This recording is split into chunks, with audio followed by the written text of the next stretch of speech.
Hello everyone, welcome back again. आप सभी बर्बारियंस का एक बार फिर से वेलकम है। आज हम बात करने जा रहे हैं कि किस तरीके से हमें प्रिपेयर करना है। लास्ट के फ्यू डेज आपके पास रिमेनिंग है और नियर अबाउट अगर मैं बात करूं तो 2 मंथ से भी कम का जो टाइम है वो आपके पास रिमेनिंग है और आपके पास ऑब्स्टेकल बहुत ज़्यादा है if you are preparing for SSC exam 2025। English को लेकर के अगर बात करें तो कई सारे ऑब्स्टेकल हैं आपके पास जिनको आपको अभी भी रिजॉल्व करना है। ठीक है, तो आइए फिर स्टार्ट करते हैं। इनमें से कौन से ऑब्स्टेकल हैं उनको कैसे रेक्टिफाई हम कर पाए, है ना। जो भी हमारे पास लिमिटेड टाइम है उस पे किस तरीके से हम कमांड कर पाएँ अपने सिलेबस पे। तो ये सारी बातें मैं तब बताता हूँ, उसके पहले मैं आपको अक्सर आपके साथ क्लास में ये कॉन्सेप्ट मैंने डिस्कस किया है, कॉन्सेप्ट ऑफ सीआरपी। ये हो ये क्या होता है सर? और ये सिंपल सा है। सी का मतलब कॉन्सेप्ट होता है, आर का मीन्स रिवीजन होता है और पी मीन्स प्रैक्टिस होता है। बहुत सारे स्टूडेंट इस पैटर्न पर चलते हैं और वो डेफ़िनेटली सक्सीड होते हैं, है ना? तो अब ये कॉन्सेप्ट सबसे पहले आपको कॉन्सेप्ट क्लियर करने हैं। जब आपके कॉन्सेप्ट क्लैरिटी हो जाती है तब आप रिवीजन की तरफ आते हैं और जब ये दोनों चीज़ें हो जाती हैं देन आप प्रैक्टिस की तरफ मूव ऑन करते हैं, है ना? अब इसमें मेजर इश्यूज़ क्या होते हैं? कई बच्चे केवल रिवीजन करते हैं और प्रैक्टिस करते हैं, या हो सकता है कई केवल प्रैक्टिस ही करें। और कई के साथ जो मेजर इश्यू होता है वो ये है कि कॉन्सेप्ट और प्रैक्टिस डायरेक्ट यहाँ पर स्विच कर जाते हैं। रिवीजन, ये ज़्यादातर स्टूडेंट की प्रॉब्लम है, लैक ऑफ रिवीजन। है ना? तो आपको तो पहली बात एक चीज़ और कि अब इस समय मोस्ट ऑफ द स्टूडेंट ने अपने कॉन्सेप्ट सारा सिलेबस कंप्लीट कर लिया होगा। यहाँ पर 2 ही चीज़ें रिमेनिंग होनी चाहिए आपकी, एक तो रिवीजन और अब जो टाइम है, उसमें आप रिवीजन और प्रैक्टिस में ही इफ़ेक्टिवली काम कर सकते हो, है ना? तभी आपका जो स्कोर है वो बूस्ट अप होगा। अब दूसरी चीज़ एक और है कि जब आपने ये सब कुछ कर लिया, बहुत अच्छे तरीके से आपने कॉन्सेप्ट रिवीजन और प्रैक्टिस कर रहे हो, साथ ही साथ उसको उस मोमेंटम को आप कैरी करके ले चलना है। और आपको पता है मोमेंटम बहुत बड़ी चीज़ होती है कि हो सकता है आपकी प्रिपरेशन बहुत अच्छी है, लेकिन लास्ट के 1 मंथ आपने बिल्कुल भी अच्छे से प्रैक्टिस नहीं की, अच्छे से आप उसके टच में नहीं रहे, तो डेफ़िनेटली ये आपको एग्ज़ाम में कहीं न कहीं हैम्पर करेगा। एक बात और मैं बताता हूँ आपको, देखो एग्ज़ाम में सक्सेस होने के 2 ही नियम हैं। एक ही डेडलाइन है। या तो आप इसमें इन हो या फिर आप इसमें आउट हो, बीच के सारे आपके एक्सक्यूज़ेज़ होते हैं, है ना? या तो आप इन हो या तो आप आउट हो। तो देखो सिंपल सी बात है, वो एक्सक्यूज़ेज़ दुनिया के साथ आप भले दो लेकिन खुद के साथ मत दो। इस वजह से मेरा एग्ज़ाम नहीं निकला, इस वजह से ऐसा हो गया, वो सारे एक्सक्यूज़ेज़ हैं आपके।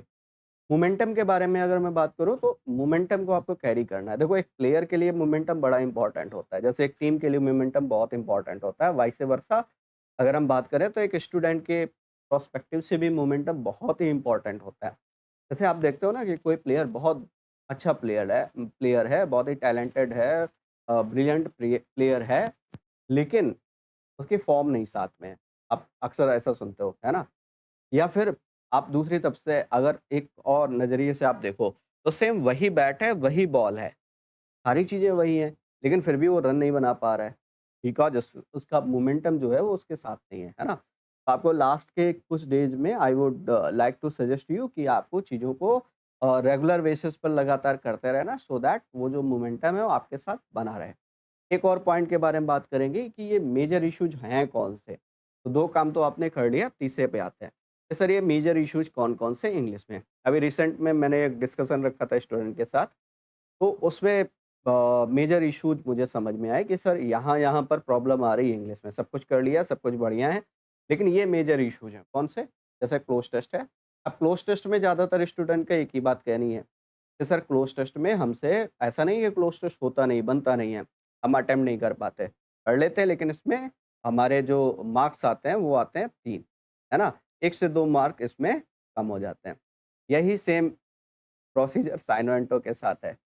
साइनो-एंटो तो बहुत पढ़ लिए हैं हमने, सिनोनिम, एंटोनिम काफ़ी कर लिए हैं, लेकिन इसमें प्रॉब्लम ये है कि जैसे कोई नया वर्ड आ जाता है, वो मिस हो जाता है।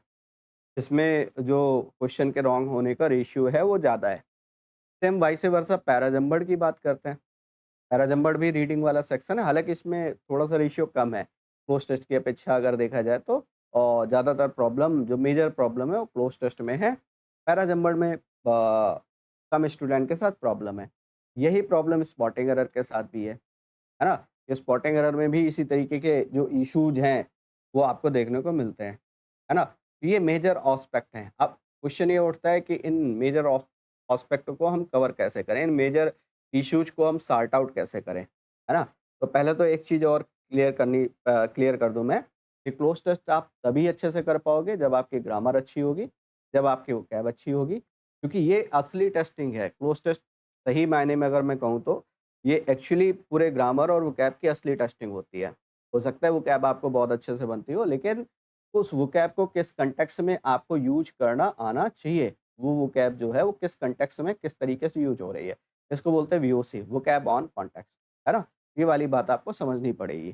ठीक, अब इन इश्यूज़ को सॉर्ट आउट कैसे करें? वो आप सॉर्ट आउट कर सकते हो इस समय जो एफआरबी रिवीजन बैच जो ऑलरेडी हम लोग कंडक्ट कर रहे हैं, उसके थ्रू आप इसको काउंटर कर सकते हो, या और किसी भी वे से अगर आप रिवीजन कर रहे हो तो आप वहाँ से भी काउंटर कर सकते हो, बशर्ते आपको रेगुलरिटी रखनी पड़ेगी लास्ट के फ्यू डेज, जो भी रिमेनिंग डेज है उनमें। अब इसको मैंने कुछ कैटेगराइज किया है कुछ अलग अलग वीक्स में, वैसे भी अलग अलग वीक में ही हम कैटेगराइज करके चीज़ों को पढ़ रहे थे, है ना? अभी भी अब ये अब डिफरेंट क्यों होने वाला है, क्योंकि अब हमारे पास टाइम भी कम है और हमें थोड़ा सा ज़्यादा अपने आप को पुश करने की ज़रूरत है। देखो, वीकली शेड्यूल आपको मिलता था, वैसे वीकली शेड्यूल अब भी मिलेगा, लेकिन अब क्या है, नंबर ऑफ जो लेक्चर्स हैं वो फ्रॉम मंडे विल इंक्रीज, वो बढ़ जाने वाले हैं, क्योंकि आपको पता है सिलेबस भी हमारा एग्जॉस्टिव है ना? तो अब नंबर ऑफ लेक्चर्स जो हैं वो बढ़ेंगे, ठीक? पहले आपको क्या था कि 2 दिन में 1 लेक्चर आपको मिलता था और रिकॉर्डेड फॉर्म में मिलता था, लेकिन अब क्या है कि अब जो लेक्चर्स मिलेंगे, वो आपको पर डे लेक्चर्स मिलेंगे, डेली लेक्चर्स मिलने वाले हैं, ठीक है? यहाँ से पहला एक चेंजेस तो ये मेजर चेंजेस है कि अब लेक्चर्स मंडे से रेगुलर होने वाले हैं। दूसरा एक और मेजर एस्पेक्ट था जिस पे मेजर इश्यू था जिसके बारे में हमने बात नहीं की, वो है फ्रेजल वर्ब। तो ज़्यादातर स्टूडेंट ने बताया कि सर यहाँ पर भी प्रॉब्लम आती है कि सर फ्रेजल वर्ब को कैसे हम काउंटर करें। इसके लिए एक बढ़िया सा प्रोसीजर मैंने तैयार कर रखा है, देखो। हम क्या करने वाले हैं, अब जो अपकमिंग वीक है ना? इसमें हम बात करने वाले हैं फ्रेजल वर्ब के बारे में। ये जो फ्रेजल वर्ब है इसके बारे में हम बात करने वाले हैं, ठीक है? अब ये जो फ्रेजल वर्ब किस तरीके से पढ़ेंगे, तो पहले तो मैं आपको बताता हूँ किस तरीके से नहीं पढ़ना है आपको। पहले उसके बारे में बात कर लेते हैं, वो ये है कि आपने ए से लगाया और जेड तक सारे फ्रेजल वर्ब प्रिपेयर करने की आपने ठान रखी है। तो पहली बात तो ये प्रोसीजर रॉन्ग है। अगर आप कर लेते हो तो बहुत बेटर है, बहुत अच्छी बात है, लेकिन यू नो वेरी वेल हम रियलिटी की बात करें, है ना? तो पॉसिबल नहीं है, लिटरली पॉसिबल नहीं है कि हम एक-एक फ्रेजल वर्ब को उसी तरीके से रटते हुए चलें।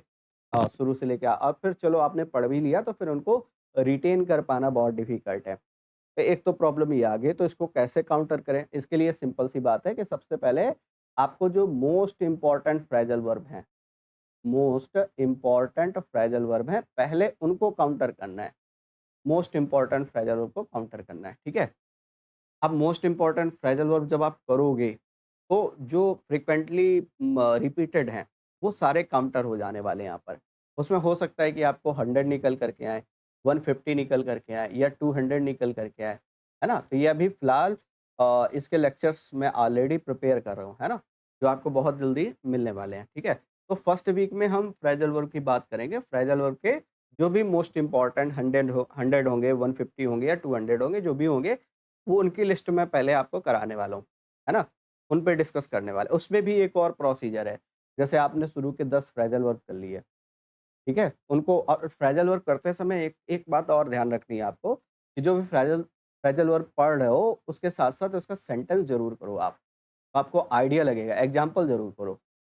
जैसे 10 फ्रेजल वर्ब कर लिए, फिर उन 10 के एमसीक्यू करेंगे और ये सब मिसलेनियस होंगे, ऐसा नहीं कि एक साथ होंगे, मिक्स टाइप के होंगे, है ना? वहाँ से आपको हेल्प मिलेगी। दूसरा, सेकंड वीक में भी हम फ्रेजल वर्क करेंगे। ये तो फर्स्ट वीक की कहानी हो गई कि फर्स्ट वीक में हमने इम्पोर्टेंट फ्रेजल वर्क कर लिए, साथ ही साथ इनके साथ कुछ और टॉपिक्स भी करेंगे। जैसे ये तो केवल एक ही दिन का लेक्चर होगा, बाकी आपका शेड्यूल मिल जाएगा कौन-कौन से लेक्चर इसके साथ होने वाले हैं। जैसे मंडे को फ्रेजल वर्क कर लिया तो बाकी ट्यूसडे से लेकर के सैटरडे तक जो भी डेज़ अभी रिमेनिंग हैं, उनमें हम क्या करेंगे, बाकी टॉपिक्स करेंगे, जैसे सेंटेंस इंप्रूवमेंट है, मिस स्पेल्ड करेक्ट स्पेल्ड है ना? एक और इश्यू था कि सर ये वाले क्वेश्चन रॉन्ग हो जाते हैं, करेक्ट स्पेल्ड और मिस स्पेल्ड, करेक्ट स्पेल्ट और मिस स्पेल्ट या स्पेलिंग करेक्शन अगर मैं कहूँ तो। इसमें भी 2 काम करने वाले हैं सर, कि एक आपको वीडियो मिलेगा जो थ्योरी बेस्ड होगा, और दूसरा जो वीडियो होगा, 2 वीडियो मैं आपको कराने वाला हूँ। एक तो थ्योरी बेस्ड होगा जिसमें मैं आपको स्पेलिंग के बारे में जो इम्पोर्टेंट स्पेलिंग्स हैं, नियर अबाउट 250 प्लस वर्ड्स मैं आपको कराने वाला हूँ वहाँ पे, है ना? दूसरा इसकी प्रैक्टिस करेंगे हम, दूसरा इसका टेस्ट होगा, आप इनडायरेक्टली कहें तो, जिसमें हम लोग क्या करेंगे, पूरे मतलब वर्ड्स एमसीक्यू के माध्यम से हम सॉल्व करेंगे जो क्वेश्चंस होंगे तो उनको, ठीक है? तो ये 2 बातें आपको यहाँ से, ये correct spelled, miss spelled, spelling correction वाला। पहले इम्पोर्टेंट वाले कर लोगे तो उससे हेल्प ये मिल जाएगी कि जो फ्रीक्वेंटली रिपीटेड हैं, वो जगह-जगह काउंटर होने लगेंगे। दूसरा एक चीज़ ये हो गया, और सेकंड वीक में हम क्या करने वाले हैं, सेकंड वीक में भी हम फ्रेजल वर्क करेंगे। लेकिन यहाँ पर सेकंड वीक में अब आपको वीडियोज़ मिलेंगे थोड़े से छोटे लेंथ के। जैसे मान लिया मैंने आपको एक वीडियो में लुक और कॉल के फ्रेजल वर्क जो इम्पोर्टेंट हैं सबसे ज़्यादा, जैसे लुक के फ्रेजल वर्क बहुत ज़्यादा पूछे जाते हैं, कॉल के फ्रेजल वर्क फ्रीक्वेंटली पूछे जाते हैं। तो उनको हम करेंगे, है ना? इनको करेंगे साथ ही साथ। बाकी जो शेड्यूल होगा वो आपको मिल ही जाएगा, लेकिन उसके साथ-साथ फ्रेजल वर्ब के छोटे-छोटे वीडियोज़ में हम कवर करेंगे, जिनमें 2-2 के पेयर बना करके करेंगे। जैसे मान लिया मैंने पुट ले लिया और यहाँ पर मैंने ब्रेक ले लिया, इनके इम्पोर्टेंट हैं। ये जैसे पुट के अक्सर रिपीटेड हैं, ब्रेक के रिपीटेड होते हैं, है ना? इसी तरीके से अगर बात करें लुक के, कॉल के, है ना? तो ये रिपीटेड फ्रेजल वर्ब हैं। तो इस इनको डिस्कस करेंगे। वीक 3 में हम क्लोज़ टेस्ट की तरफ चलेंगे। ये पूरा क्लोज़ टेस्ट पर डिपेंडेंट रहेगा, और क्लोज़ टेस्ट के 3 से 4 या 5 एप्रॉक्स 3 से 4 पैसेज हम डेली डिस्कस करेंगे विदिन अ वीक, है ना? तो वहाँ से आपको इम्प्रूवमेंट देखने को मिलेगा, और इनमें लेवल वाइज़ भी रखेंगे कि पहले थोड़े से ईज़ी, फिर उसके बाद लेवल थोड़ा-सा अप करके चलेंगे, है ना? इसी तरीके से अगर बात करें 4th वीक में, ठीक है? तो ये तो मेजर टॉपिक है, इनके साथ-साथ कुछ और टॉपिक्स भी हम लोग करेंगे, वो शेड्यूल आपको टेलीग्राम में वीक के स्टार्टिंग में ही मिल जाएगा। अब 4th वीक में क्या करेंगे, हम पूरा का पूरा ये डेडिकेटेड रखेंगे साइनो और एंटो पर, है ना? जो भी फ्रीक्वेंटली आस्क्ड वर्ड हैं, या जो आप कहते हो ना कि कई बार नए वर्ड्स अक्सर मिलते रहते हैं, तो उसके लिए वहाँ से आपको ये हेल्प मिलने वाली है, ठीक है?